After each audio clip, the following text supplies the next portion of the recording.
आज के इस टॉपिक में हम एपिडर्मिस के बारे में समझेंगे कि एपिडर्मिस क्या है। नाउ एपिडर्मिस वो ग्रुप ऑफ सेल्स हैं जो कि पूरे प्लांट को कवर करने का काम करते हैं, यानी कि it is the outermost layer of the cells. ये सेल्स की लेयर है जो सबसे बाहर है, प्लांट के सबसे आउटर पार्ट पर है। चाहे वो उसकी रूट्स हों, उसकी रूट्स को भी कवर कर रही हैं, चाहे उसकी स्टेम हो, चाहे उसकी लीव्स हो। एपिडर्मिस प्लांट की आउटर मोस्ट कवरिंग है। अब ये आउटर मोस्ट कवरिंग है और ये बना किससे है? ये बना है पेरेन्काइमा के सेल से। सो हम कह सकते हैं एपिडर्मिस जो है वो पेरेन्काइमेटस है। अब ये सबसे बाहर की लेयर है, तो इसका सबसे इम्पॉर्टेंट काम क्या हो गया? इसका सबसे इम्पॉर्टेंट काम है प्रोटेक्शन देना।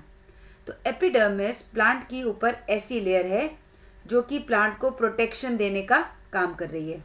ये रूट के ऊपर भी है, स्टेम के ऊपर भी है और लीफ के ऊपर भी है। और बनी किससे है ये बनी है पेरेन्काइमा के सेल से।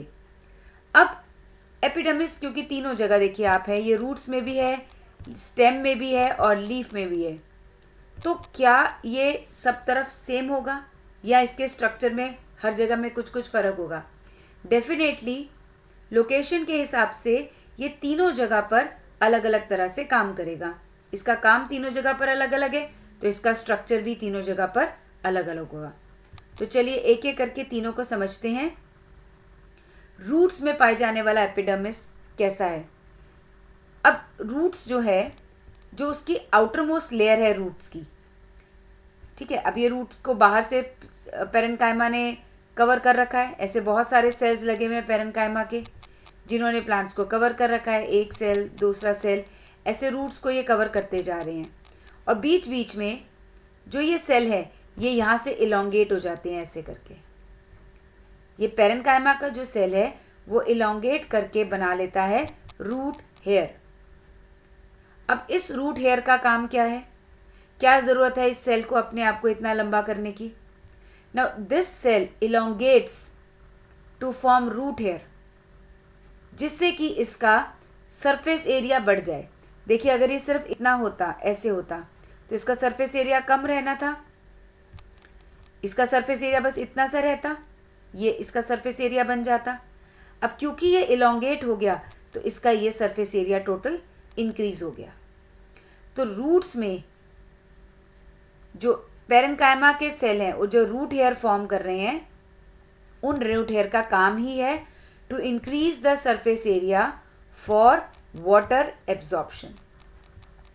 तो ये तो हो गया रूट में। अब हम बात करते हैं स्टेम के एपिडर्मिस कैसा होगा। स्टेम के एपिडर्मिस में रूट हेयर नहीं होंगे, ठीक है। स्टेम का एपिडर्मिस कैसा होगा? ऐसा कुछ इस तरीके से। स्टेम के एपिडर्मिस के ऊपर एक थिक वैक्सी लेयर सिक्रीट होती है, उस लेयर का नाम है क्यूटिकल। स्टेम के एपिडर्मिस ने अपने ऊपर एक और लेयर बना रखी है जिस लेयर का नाम है क्यूटिकल। अब वो क्यूटिकल कैसी है? वो क्यूटिकल वैक्सी है और वाटर रेजिस्टेंट है। अब वाटर रेजिस्टेंट होना ज़रूरी क्या है? क्योंकि हम नहीं चाहते कि हवा के मॉइस्चर से या बारिश के पानी से ये सेल खराब हो जाए, तो इसको कवर करके इसको प्रोटेक्ट करने का काम कर रहा है क्यूटिकल। पानी के साथ साथ ये और किस चीज़ से प्रोटेक्ट कर रहा है? ठीक है, पानी के टच से भी प्रोटेक्ट कर रहा है और ये लॉस ऑफ वाटर से भी प्रोटेक्ट कर रहा है कि इसके ऊपर एक कवर बना दिया तो इसके ऊपर से पानी इवेपोरेट होकर के बाहर नहीं निकल जाएगा, तो प्लांट को वाटर लॉस भी नहीं सहना पड़ेगा अगर इसके ऊपर एक कवरिंग है क्यूटिकल की। दूसरा, ये किसी भी पैथोजेंस के, स्पेशली फंगस, पैरासाइटिक फंगस जो है, उसके अटैक से प्लांट को सेव करके रखता है। थर्ड, ये प्लांट को मैकेनिकल इंजरीज से भी बचा के रखता है। तो ये क्यूटिकल का काम है जो एपिडर्मिस के ऊपर है। अब इसका एपिडर्मिस कैसा है, थोड़ा उसको भी समझते हैं। इसका एपिडर्मिस एक कंटिन्यूस लेयर की फॉर्म में है, इनके बीच में स्पेस नहीं है। अगर इनके बीच में स्पेस होता तो पर्पस ही खत्म हो जाता हमारा। हमारा काम है अंदर के ऑर्गन्स को प्रोटेक्ट करवा के रखना, अंदर के जितने सेल्स हैं, टिश्यूज़ हैं, उनको प्रोटेक्ट करना। अगर एपिडर्मिस के सेल्स के बीच में स्पेस होता तो इसका पर्पस ही खत्म हो जाता। जो भी चीज़ है, जो भी पैरासाइट है, वो यहाँ से अटैक करके अंदर चला जाता। तो क्योंकि हमने इसको फुल प्रूफ बनाना है तो इसलिए इसके बीच में कोई भी स्पेस नहीं है. It is in a form of a continuous layer without intercellular space. इसके सेल्स कैसे हैं? डेफिनेटली इसके सेल्स हमें पता है फ्लैट होने चाहिए. फ्लैट होंगे तभी ये चीज़ों को कवर कर पाएंगे.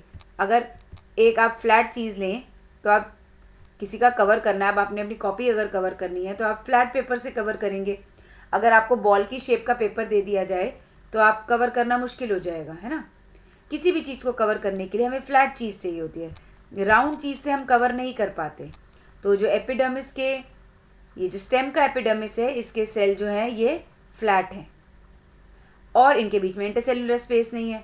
अब ये फ्लैट तो हैं, साथ में इनकी एक और क्वालिटी क्या है कि इनकी एजेस, ये जो साइड्स हैं और जो आउटर एरिया है, आउटर एरिया और साइड्स, ये हैं thick as compare to the inner sides. तो आउटर साइड्स और जो साइड वॉल्स हैं वो थिक है as compare to the inner side. तो ये तो बात हो गई स्टेम के एपिडर्मिस की. अब अगर हम कैक्टस की स्टेम की बात करें तो कैक्टस की स्टेम के ऊपर ये वैक्सी लेयर और थिक होती है. ठीक है, ये वैक्सी लेयर और थिक होती है और ये क्यूटिन से बनी हुई होती है. क्यूटिन से बनी हुई वैक्सी लेयर है. इस वैक्सी लेयर का भी काम क्या है कि वाटर लॉस को रोकना. कि डेजर्ट प्लांट में जहाँ ऑलरेडी पानी की कमी है, अगर प्लांट में से वाटर लॉस ज़्यादा हो जाएगा तो प्लांट डिहाइड्रेट होकर के मर सकता है. तो इसलिए डेजर्ट प्लांट के एपिडर्मिस के ऊपर एक और लेयर है जो बहुत थिक है, वैक्सी है और क्यूटिन से बनी हुई है. ये डेजर्ट प्लांट के एपिडर्मिस की एक मॉडिफिकेशन है. अब हम बात करते हैं एपिडर्मिस लीफ का कैसा है. अब ये कवर सबको कर रहा है, ठीक है. अब यहाँ पर आप देखेंगे कि लीफ के एपिडर्मिस के ऊपर क्यूटिकल नहीं है. इसको थोड़ा सा खुला रखना है और इसी लीफ ने ही फोटोसिंथेसिस करना है. तो लीफ के अंदर गैसियस एक्सचेंज होना ज़रूरी है. कार्बन डाइऑक्साइड अंदर आनी चाहिए और ऑक्सीजन बाहर जानी चाहिए. अब इसके लिए इसमें कोई ओपनिंग होनी ज़रूरी है. बिना ओपनिंग के कैसे गैसेस अंदर आएंगी जाएंगी.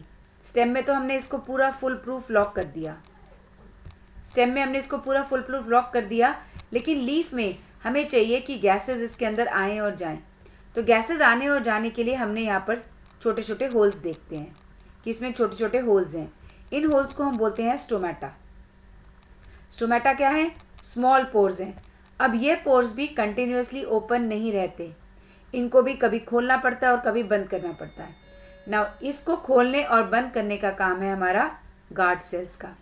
तो ये जो दो साइड पर सेल्स लगे हुए हैं, they are the guard cells, जो कि स्टोमेटा को ओपन करने और क्लोज करने का काम कर रहे हैं. Means they regulate the opening and closing of stomata. तो एपिडर्मिस के बीच में आपको स्टोमेटा दिख जाएंगे. तो लीफ की एपिडर्मिस स्टेम की एपिडर्मिस से बिल्कुल फ़र्क है, क्योंकि लीफ के पास बहुत सारे स्टोमेटा है और ज़्यादा स्टोमेटा लीफ के लोअर पोर्शन पे देखने को मिलते हैं डाइकॉट प्लांट में. इसी के साथ इन स्टोमेटा का काम ट्रांसपीरेशन भी है, यानी कि जो भी एक्स्ट्रा वाटर प्लांट ने एब्जॉर्ब कर लिया है वो यहाँ से बाहर निकल जाता है. And loss of water is known as transpiration in case of plants. अब यहाँ तक तो हमने बात कर ली कि ये जो यंग प्लांट हैं, जो छोटे प्लांट हैं, उनकी रूट, स्टेम और लीफ में एपिडर्मिस कैसा है. अगर आप एक यंग प्लांट देखें और एक आप ओल्ड प्लांट देखें तो आप डेफिनेटली देख पाएंगे कि यंग प्लांट की जो स्टेम है वो डेलिकेट है, ग्रीन कलर की है. हाथ लगाएं तो थोड़ी स्लिपरी फील होती है, वैक्सी है. लेकिन यहीं अगर आप बड़े पेड़ों की स्टेम को पकड़ें तो आपको वो रफ, हार्ड, ब्राउन कलर की दिखती है. ठीक है. Now there is a difference between the stem of young plant and old plant. Old plants में क्या है? ओल्ड प्लांट्स में बन जाता है हमारा कॉर्क. अब वो कैसे बनता है, थोड़ा ओल्डर प्लांट्स के बारे में हम स्टडी करते हैं. अभी अगर हम स्टेम का स्ट्रक्चर देखें तो उसके आउटर लेयर को हम एपिडर्मिस कहते हैं और उसकी सेकेंडरी वाली लेयर को हम कॉर्टेक्स बोलते हैं. अब एपिडर्मिस और कॉर्टेक्स ये दोनों परमानेंट सेल से बने हुए हैं, पेरेन्काइमा और कॉलनकाइमा. तो सबसे ऊपर पेरेन्काइमा, फिर यहाँ कॉलनकाइमा आ जाता है और फिर अंदर बहुत सारा पेरेन्काइमा आ जाता है. इन सबको मिलाकर बोलते हैं हम कॉर्टेक्स. अब ये तो है परमानेंट सेल्स, ये अपनी डिवाइडिंग कैपेसिटी खो चुके हैं। ठीक है, कॉर्टेक्स के जो सेल्स हैं वो अपनी डिवाइडिंग कैपेसिटी खो चुके हैं, परमानेंट सेल्स हैं। लेकिन कुछ ऐसे चेंजेस आते हैं जिनमें कि ये कॉर्टेक्स के सेल दोबारा से डी डिफ्रेंशिएट होकर के एक लेयर बना देते हैं, जो दोबारा से मेरिस्टेम्स की लेयर बन जाती है। अब ये मेरिस्टेम्स क्या है? ये मेरिस्टेम्स हमारे डिवाइडिंग सेल्स हैं। डिवाइडिंग सेल्स है मतलब अब इनसे नए सेल्स हम बना सकते हैं।